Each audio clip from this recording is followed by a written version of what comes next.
Did you know that 27% of New Zealand's population was born outside of the country? But despite having a higher number of immigrants, 80% of New Zealand is practically uninhabited? Join us as we dive into the fascinating reasons why New Zealand, despite its stunning landscapes and favorable climate, remains uninhabited. We'll explore its geography, history, and immigration policies that have shaped this astonishing population distribution. Stick around until the end to uncover the story of how New Zealand's isolation, late discovery, and historical events have combined to create an untouched wilderness that covers 80% of the country. New Zealand is a unique and distant country with a population pattern influenced by its geography, history, and immigration policies.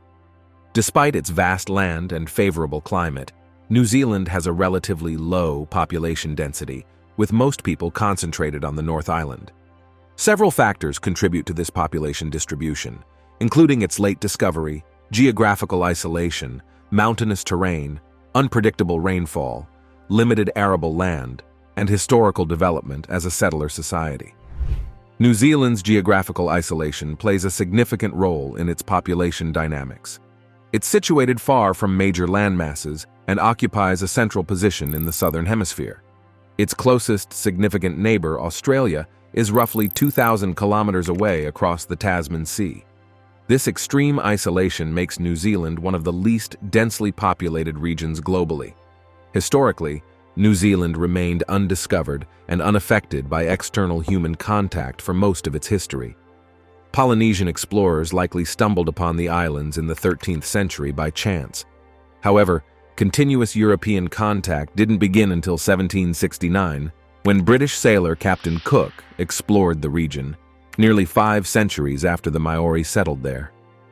This late discovery and isolation meant that New Zealand had much less time to develop its population compared to islands like Great Britain, Java, and Honshu, which had been inhabited by humans for millennia and were closer to major continental land masses.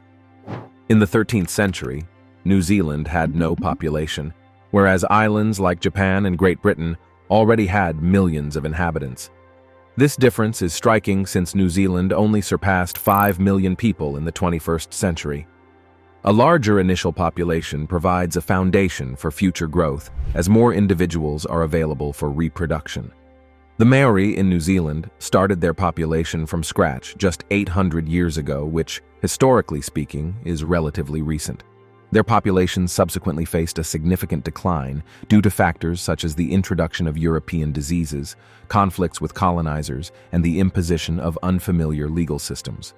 This decline contrasts with other islands like Great Britain, Java, and Honshu, which had much larger populations dating back thousands of years. In 1840, the British Empire formally incorporated New Zealand as a colonial possession, leading to a substantial influx of immigrants from Britain and Ireland. Several factors contributed to this immigration, including the introduction of European diseases, conflicts with the indigenous Maori, and the imposition of a new legal system. Consequently, the Maori population declined from approximately 200,000 in 1769 to around 40,000 a century later in 1890. By that time, about 500,000 white European colonists, mainly from Britain and Ireland, had arrived on the islands and largely replaced the indigenous population. Today, more than 3/4 of the population lives on the North Island. Developing civilization on the South Island poses distinct challenges, mainly due to its rugged mountainous terrain. Unlike the North Island, the South Island is characterized by its rugged and mountainous landscape. This is because New Zealand sits at the junction of the Pacific and Australian tectonic plates. Beneath the South Island, the westward-moving Pacific plate collides and sinks beneath the northwest-moving Australian plate. This collision over millions of years has pushed up rocks, forming the Southern Alps that run almost the entire length of the South Island. The Southern Alps have 18 peaks over 3,000 meters high, with the tallest one reaching over 3,700 meters, almost as tall as Japan's Mount Fuji. In contrast, Australia's highest peak, Mount Kosciuszko, is around 1,500 meters lower than New Zealand's tallest mountain. These mountains pose economic challenges for development. Building in mountainous areas is more expensive, and requires more labor compared to flat regions. However, the challenges brought by the South Island's mountains aren't the only hurdles to development. These mountains stretch for about 500 kilometers across the entire island, leaving only a narrow strip of land on the west exposed to prevailing westerly winds from the Tasman Sea. When these winds hit the southern Alps, they create clouds that bring heavy rainfall to the narrow western coastal strip. As the winds move further over the mountains, they lose moisture and become warmer as they descend towards the eastern side. This leads to hot and dry winds blowing across the eastern side of the island, resulting in less rainfall and making the flat plains susceptible to drought. While the eastern side of the South Island is generally flatter and more suitable for development, it doesn't receive enough rainfall for crop cultivation. In contrast, the western side of the island is extremely rugged, with limited flat areas for development and excessive rainfall. The North Island, though still somewhat hilly, is less mountainous than the South Island. The North Island provides more flat land for development, with more predictable rainfall patterns due to fewer major mountains affecting weather patterns. Additionally, being located further north and closer to the equator, especially in the Auckland region, the North Island enjoys warmer average temperatures compared to the South Island, which is closer to the pole.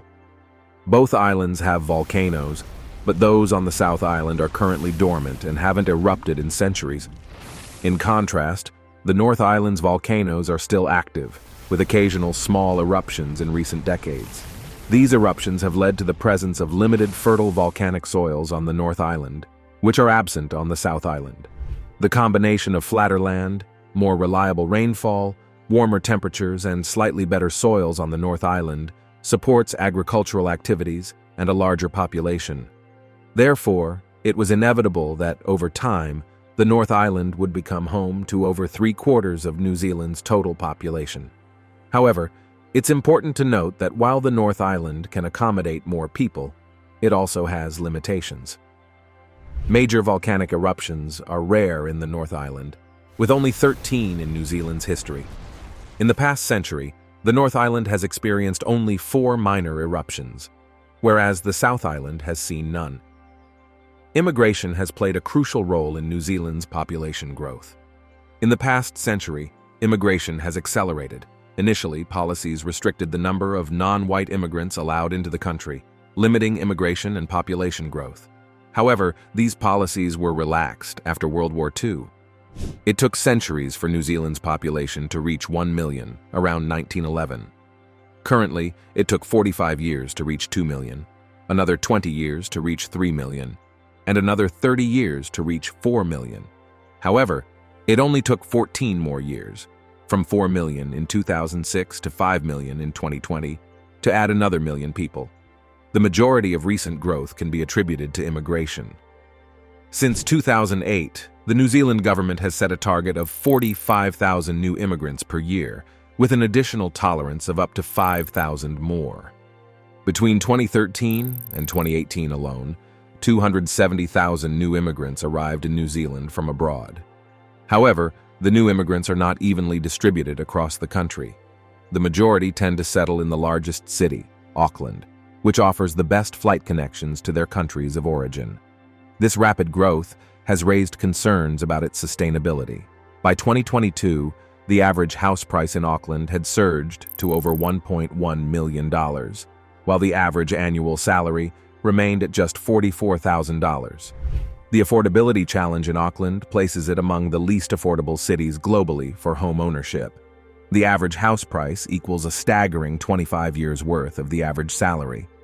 While it's true that much of New Zealand's land remains sparsely populated, there are vast uninhabitable regions due to geographical factors. Furthermore, the small inhabited areas of the country already struggle to provide sufficient housing for the current population. The future population growth on these beautiful but isolated islands remains uncertain,